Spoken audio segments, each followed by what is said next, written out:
Welcome back to Trading Options Network. It is Friday. Happy Friday. Let's go ahead and get to our training really quick. But before we do, of course, let's get the disclaimer out of the way, shall we? As always, everything is solely my opinion, not the opinion of Trading Options Network. Do with the information what you will, but of course, take responsibility for your actions. And by responsibility, of course, be sure to go ahead and like, follow, or subscribe on your favorite social media platform to stay up to date with Trading Options Network. Get your daily tips, your daily stocks of the day, your daily everything else. That being said, let's go ahead and get into it. All right, so as you can see, we have a lot of green in the market today. Now, it's not, huge or anything along those lines. We look at the S&P. I mean, we're up almost 1%. We did gap up earlier today. I do believe we had an announcement, but I don't remember what it was. Let's go ahead and just take a look really quick. Let's get this up over here. All right, so what do we have come out this morning? Why is it on September? Gosh darn it. Let's go ahead and get it on today. There we go. All right. So we had the earnings report, the employment change, and the unemployment rate. And obviously, as you can see, the numbers came in a little bit higher than expected, with the exception of the unemployment rate. The unemployment rate actually went down a little bit, hence why we gapped up. So we added more jobs. Hourly earnings is up and unemployment is down. That's usually good for the economy. But again, where the economy is at right now, I think personally these numbers can be a little bit skewed. People are having to get extra jobs just to make ends meet. So, I'm taking all these numbers with a grain of salt. But of course, the numbers are still the numbers. And the numbers are still suggesting that we do go up a little bit. All right. So again, the S&P, we're up almost 1%, a little over 3/4, but a little under 1 full percent. We did come down a little bit. We did, battle yesterday's closing figures, but went straight back up. If we go ahead and look at the 5-minute chart, you can kind of see that a little bit better. We opened up, started shooting down, but since then it's been a nice steady climb. Overall in the market, I would say we are slightly bearish. Slightly bullish. Not slightly bearish, slightly bullish. Meaning that in the next week or 2 or 3 weeks or maybe a month, I would expect personally to see the market kind of go sideways to slightly up. That's it. Sideways to slightly up. Up until I know I mentioned this the last couple of days, up until the elections. And I think once the elections happen, once we get past the elections, that's when the market will really kind of do whatever it wants to do. Whether it's going to be going up and continuing the bull market or starting to reverse and start a new bear market and maybe possibly even enter into a recession of some kind. So ultimately, again, I am slightly bullish, nothing crazy. That being said, there's no reason to go ahead and throw all your money everywhere because I just don't see a lot of movement coming over the next couple of weeks. All right, so now that we got this out of the way, again, if you recall, yesterday I had mentioned that from now on, I'm going to go over the market just briefly each day, where we're at, what we've done. And then from there, we're going to go ahead and do an actual training on my tip of the day from yesterday evening. So yesterday evening, my tip of the day was have a top-down approach. What does having a top-down approach mean? Well, it's actually quite simple. Having a top-down approach means the first thing we're going to do is we're going to look at the market. So that could be the SPY, that could be the NASDAQ, that could be, whatever, market ETF that is going to essentially be the major indicator for the type of trading you like to do. Okay, so if you're typically doing small caps, then you're probably going to want to be looking at the Russell 2000 for the most part. If you are just a general trader like I am, the S&P is fine. The S&P ETF will give you a great idea of what the market is doing. I mean, heck, it is the top 500. I shouldn't say the top 500 stocks, but it is a collection of 500 stocks that make up the S&P. So you get a really, really good sense of an idea of what's going on throughout the market. So being that I say the S&P is slightly bullish, if I'm having a top-down approach, I want to look at sectors that are going to be bullish.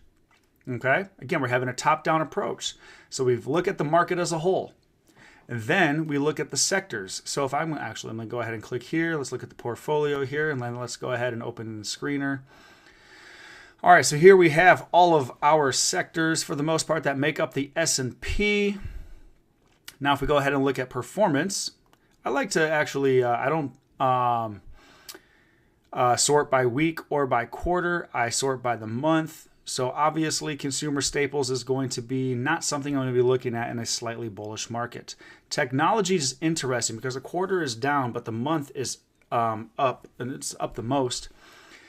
But yet over the last week, it's kind of just whatever. But if we look at the chart, I'm not sold on this chart at all. Even though it is, as of the last month, the most bullish chart, I am not going to look at this particular sector for a potential trade in a slightly bullish market. Again, we're in a slightly bullish market.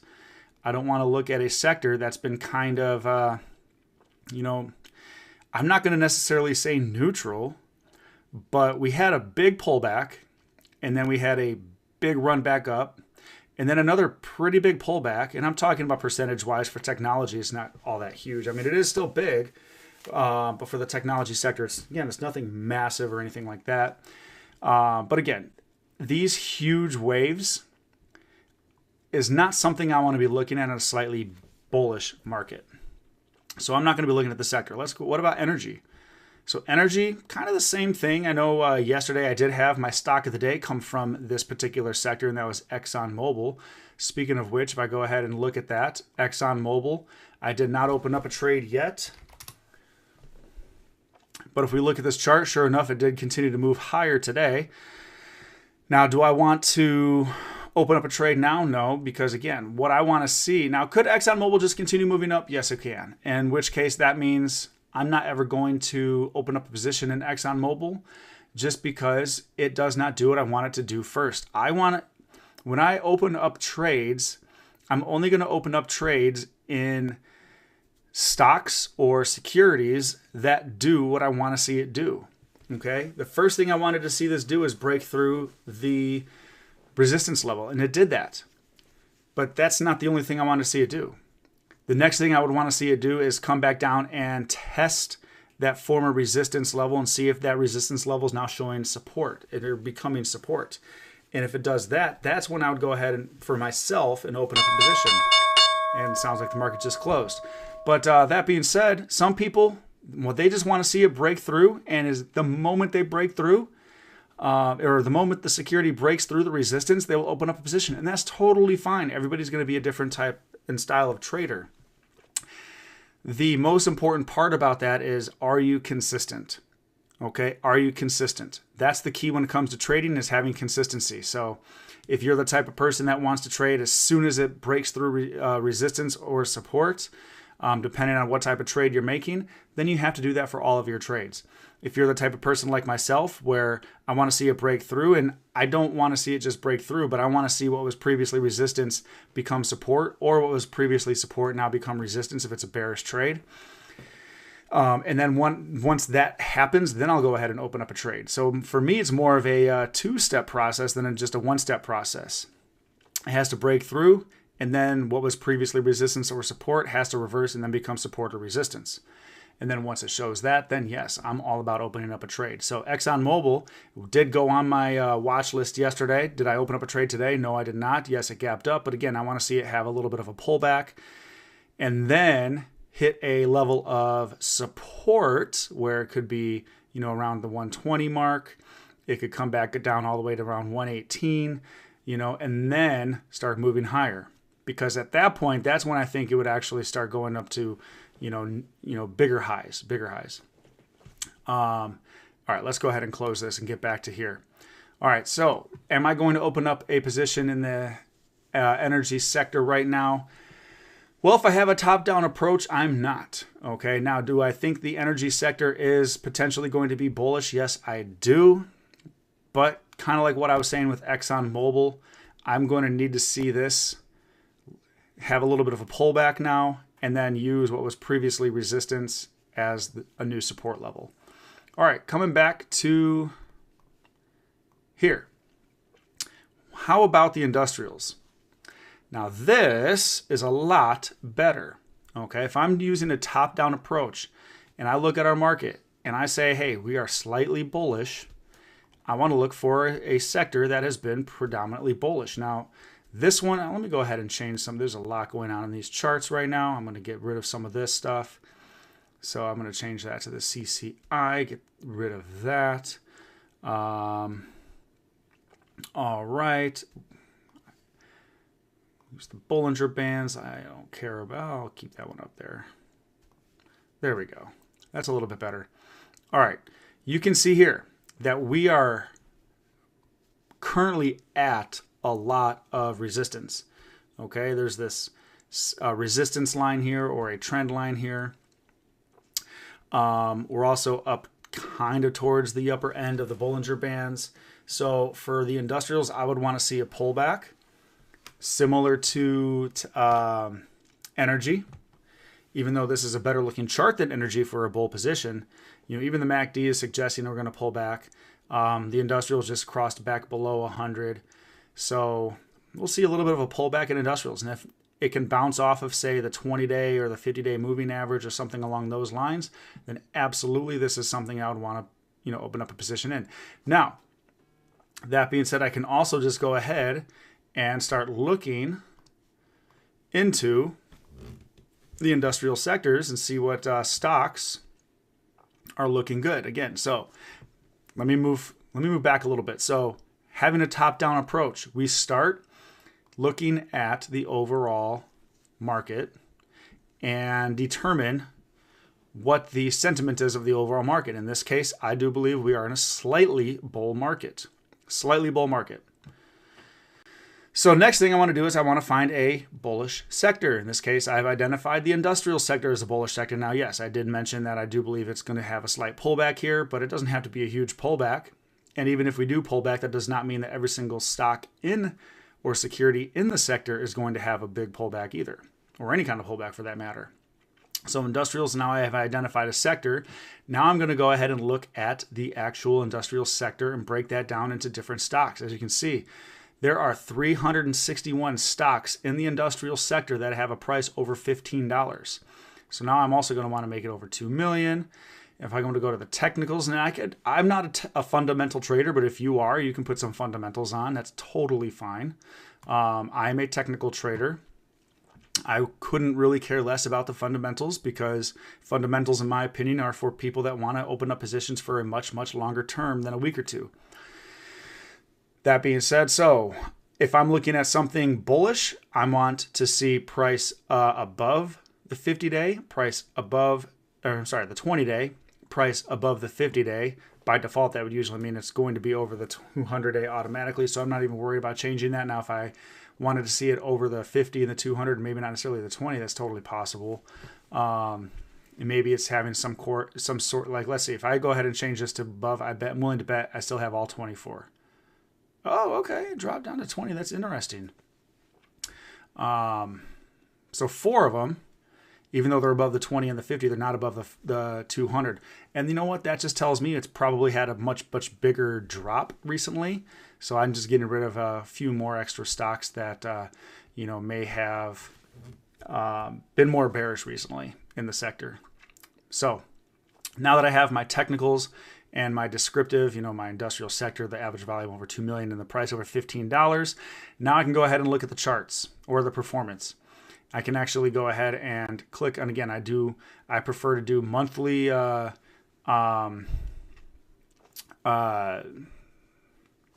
why can I spit out the word? Sorting. I sort by the return for the month, not the week or the quarter or the half or the year or year to date for that matter.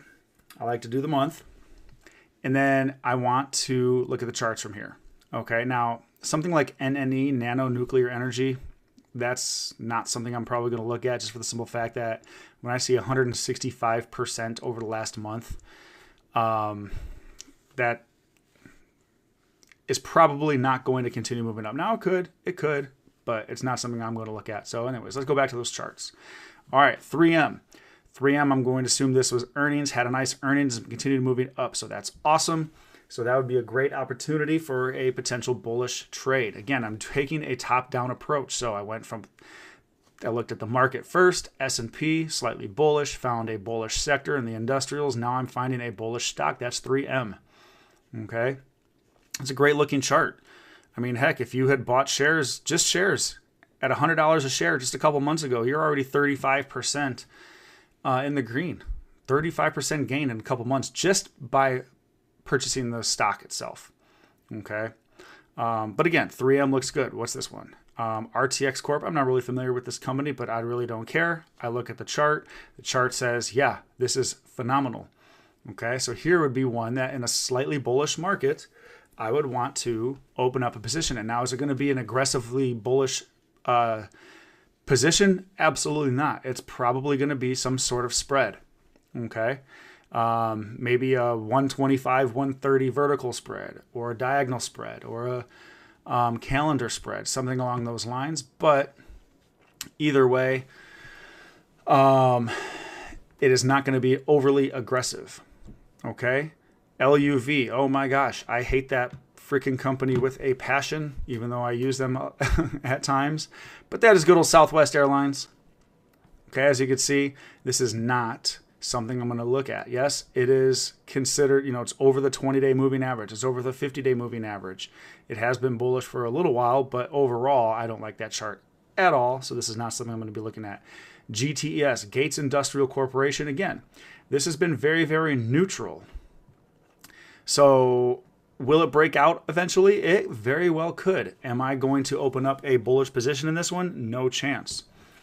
No chance. At least not right now. Not unless the market starts deciding to really start break out, then yes, I think it would be a great opportunity. But the market, if I'm taking a top-down approach, the market is not suggesting to open up a position in a neutral stock.